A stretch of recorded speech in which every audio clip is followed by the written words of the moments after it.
নমস্কাৰ বন্ধুবৰ্গসকল মই পুণ্যজ্যোতি Barua APS-C CC mains এক্সামৰ বাবে প্ৰস্তুতি লোৱা সকলো এস্পিৰেণ্টক এই চেনেলটোলৈ আন্তৰিক স্বাগতম জনাইছোঁ বহু বছৰ এপিএসসি প্ৰস্তুতি কৰা আৰু নিজৰ অভিজ্ঞতাৰ ভিত্তিত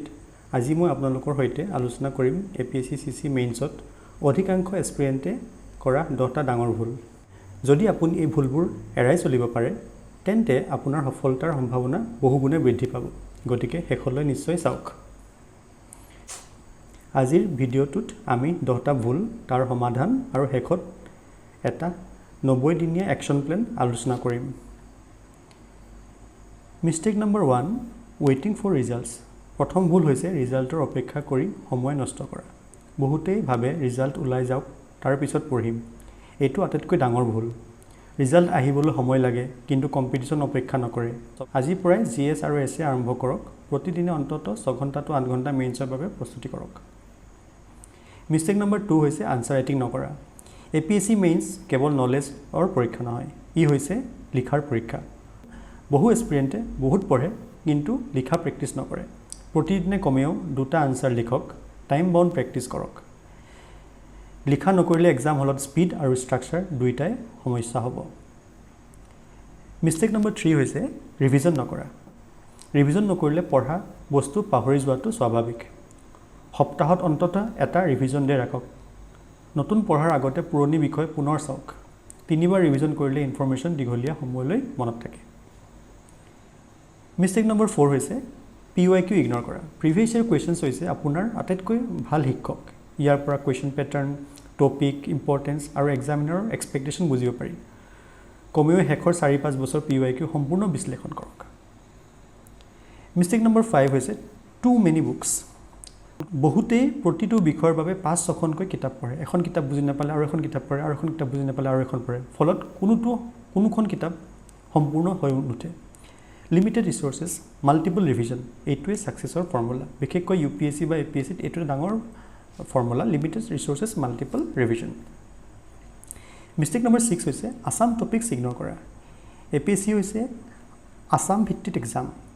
Assam economy Assam geography Assam history current affairs এইবোৰ বিশেষ গুৰুত্বপূৰ্ণ অসম সম্পৰ্কীয় তথ্যৰ ওপৰত বিশেষ গুৰুত্ব দিয়ক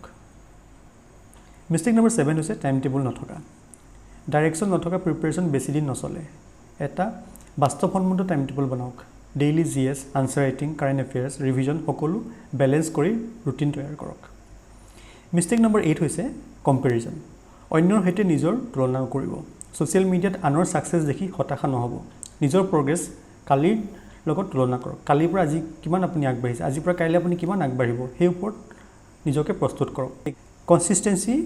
এই হৈছে এই এক্সাম সাকসেছ কৰাৰ এটা মূল মন্ত্ৰ মিষ্টেক নম্বৰ 9 হৈছে মক টেষ্ট নিদিয়া মক টেষ্ট নিদিলে এক্সামৰ প্ৰেছাৰ হ্যান্ডল কৰিব নোৱাৰিব time management presentation writing speed এইবোৰ কেৱল মক টেষ্টৰ জৰিয়তে উন্নত হয় মিষ্টেক নম্বৰ 10 হৈছে হেলথ ইগনৰ কৰা বহুতে ভাবে এক্সাম শেষ হ'ব তাৰ পাছত হেলথৰ ওপৰত গুৰুত্ব দিম কিন্তু অসুস্থ শৰীৰে দীঘলীয়া প্ৰিপাৰেচন চলাব নোৱাৰে 7 ঘণ্টা টোপনি সুস্থ আহাৰ প্ৰতিদিনে অলপ এক্সাৰসাইজ এইবোৰ প্ৰিপাৰেচনৰ অংশ শেষত এটা 90 ডে ৰোড মেপ বনাইছো যদি আপোনালোকে বিচাৰে কমেন্ট সেকশনত জনাব ইয়াৰ ওপৰত মই ডিটেইলছ আৰু এটা ডাঙৰ ভাল ভিডিঅ' বনাম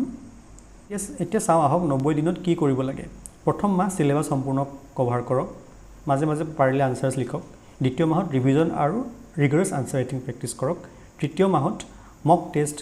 টাইম বাউণ্ড মক টেষ্ট দিয়ক ইমপ্ৰুভমেন্ট কৰক আৰু ফাইনেল ৰিভিজন কৰক এই প্লেনটো নিষ্ঠাৰে অনুসৰণ কৰিলে যথেষ্ট ভাল ৰিজাল্ট পোৱাৰ সম্ভাৱনা থাকে মনত ৰাখিব ৰিজাল্টৰ অপেক্ষা নকৰিব প্ৰতিদিনে আনসাৰ লিখক ৰিভিজন কৰিব PYQ এনালাইসিস কৰিব কম ৰিসোৰ্সেছ বেসিক ৰিভিজন আসাম টপিকছক অৱহেলা নকৰিব নিজৰ স্বাস্থ্য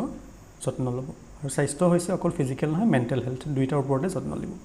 ভিডিঅ'টো যদি ভাল লাগিল তেন্তে লাইক কৰিব শেয়াৰ কৰিব আৰু আমাৰ চেনেলটো সাবস্ক্ৰাইব কৰিবলৈ নাপাহৰিব কমেন্ট কৰি জনাব আপোনাৰ মতে আটাইতকৈ ডাঙৰ ভুল কোনটো মই পুণ্যজ্যোতি বৰুৱা আকৌ লগ পাম এপিএসসি প্ৰিপাৰেচনৰ আন এটা গুৰুত্বপূৰ্ণ ভিডিঅ'ত ধন্যবাদ জয় অসম